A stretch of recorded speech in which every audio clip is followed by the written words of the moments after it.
I currently live in 550 Rideout Street. Aside from the risk of having my home ripped out from under me again. Apologies. Heart-wrenching comments from the public gallery at this week's meeting of the Planning Committee as a tenant spoke about the uncertainty created by York Development's proposal to construct this 30-story high-rise at the northeast corner of Rideout in Kent. And I've been going on.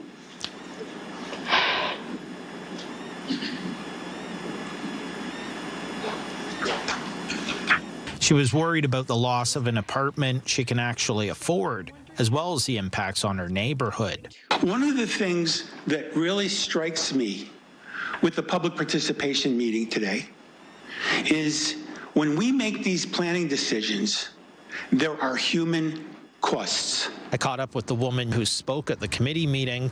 She's still too upset by the uncertainty to speak on camera, but wanted it known that she's lived in this building for a couple of years, finds it safe and stable, and that she began renting here after a period of housing instability.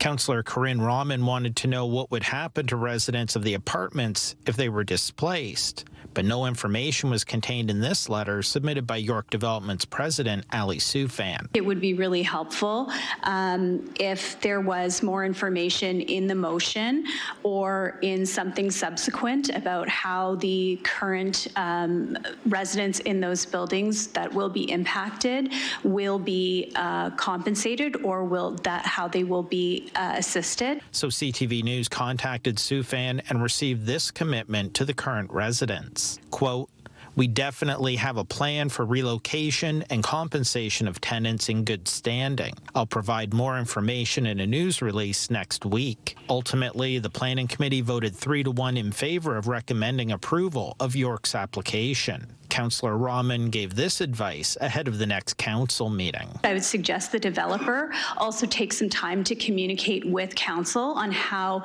you're going to make this right for those that live in those buildings. Council will make a final decision on March 3rd. Daryl Newcombe, CTV News.